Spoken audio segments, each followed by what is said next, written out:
Hello and welcome back. I'm super happy that I finally could leave my quarantine prison, so to say, and explore the city.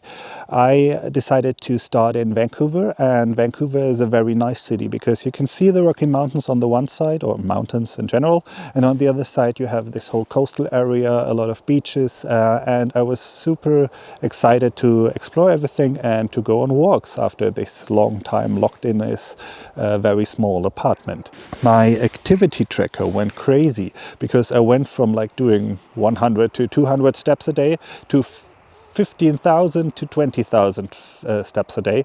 So I really was sporty again and tried to explore the city by foot. I told you that I got a job offer from a construction company in Vancouver that allowed me to activate my visa. However, things changed during my quarantine. I saw a new job offer that was like my dream job, so I cancelled the job in Vancouver and decided to move somewhere else. I will tell you in the next video where it is and what I'm doing here. Yeah, for now I'm going to tell you a little bit about what I needed to organize to be able to work here at all. So first things first, I needed to get a Canadian SIM card so that I have mobile internet, and for instance, if I get lost, I can ask Google Maps. I need a bank account, a Canadian one. So if you earn money somewhere, they need to send the money somewhere, and therefore I open up a bank account. You are obliged to change your driver's license when you live here in BC for longer than 90 days. So I had to exchange my driver's license, and I had to apply or had to get a SIN. It's a social insurance number, which is like unique to yourself, and you need it for jobs. That was also on my to-do list, as well as like exchanging my euros into Canadian currency. Because so far I had no Canadian dollars and just euros and my credit cards, which sometimes worked and sometimes not. Due to that, I just lived some days in Vancouver before I moved to another place. I decided to stay some days in a hostel because it was cheaper than an Airbnb. And now, after I ended my quarantine, I was allowed to share like kitchens in a hostel. I had a quite stressful morning. The opening of the bank account took quite long, like 1.5 hours, because something was wrong with the system. But now I have a Canadian bank account. I also managed to get a Canadian SIM card and have mobile internet now, and I exchanged my euros into Canadian dollars. So it was quite of a productive morning, but due to this long opening of the bank account, I had just a few minutes left when I returned to my apartment to clean everything up and to pack my bags. So it was in total like 30 minutes, and then I ran out to be on time with the checkout.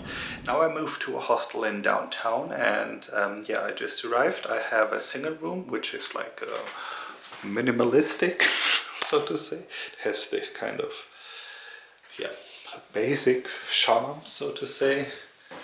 At least I have a window, a huge one with like daylight, which is nice, but the room is not something special at all. I would have wished for at least something where I could hang my jacket, but I mean, it's just for some days, so I think it should be perfect. And now I will explore the city a little bit more and hope that the weather will stay at least a little bit dry, so that I finally can enjoy some time outdoor. Looking forward to that.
my BC driver's license, or at least I applied for it. They will send it to me via mail, and that was a kind of efficient process, so I have another tick to make after my behind my to-dos. And yeah, now I'm enjoying the view here at the harbor and having my first Tim Hortons coffee, which Tim Hortons is a little bit like McDonald's for breakfast things, and it's a Canadian brand, so you find the Tim Hortons here everywhere. And the coffee is quite good, but it was like extremely hot. Usually I'm good in drinking hot drinks, but it was like lava. So yeah, I burned my face completely, but now it's the right temperature.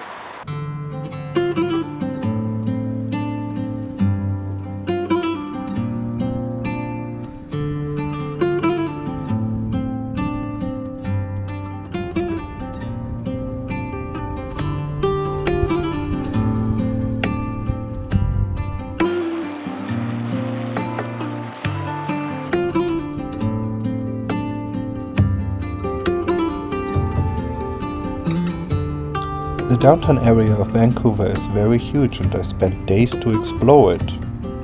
This very nice area is called Gastown. You can find everything from skyscrapers to these more like old town looking places. But they are not just good sights about Vancouver. 2 blocks away from this part there was a street with like hundreds of homeless people. The city has a problem with homelessness, and in connection to that, drug abuse. However, it feels always quite safe there. I had a day off on Wednesday. I looked for rooms when I still thought that I'm gonna live in Vancouver during my quarantine, and one room which looked really nice was in Kitsilano. So I tried to check out this area. Even though I didn't move now to Vancouver, I wanted to know how it looks like there for the case that I move to a later point. Kitsilano is a very nice area, and they even have an inner city beach, so I tried to check it out as well. When we wake, hear the birds and see the sun. Side by side our fears are done. Oh, the good times just begun. Oh, we know what we have, let's hold on tight. Found what we're looking for in life. Call us crazy, but things are finally right. With you and I, the future is bright. Oh, you and I, we got it. Oh, we don't need no more. Oh, even in the hard times, you and I can weather any storm. Before I sleep.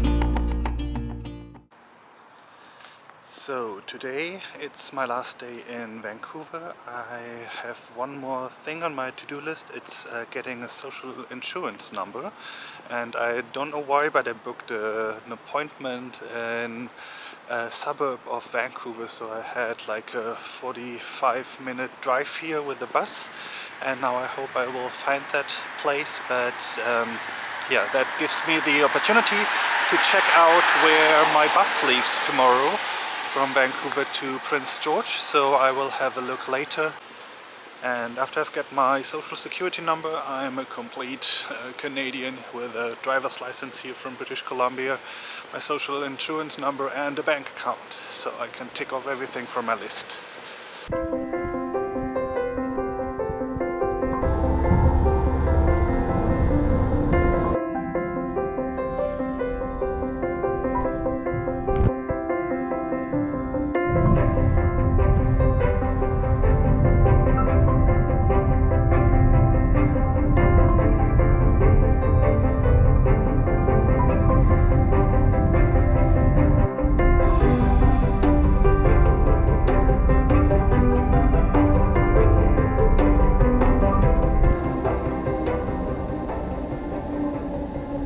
My new destination was a 5-day drive away from Vancouver. I had to take 3 buses and multiple stops to come there, and next time I'm going to tell you where it exactly is and what I'm doing here.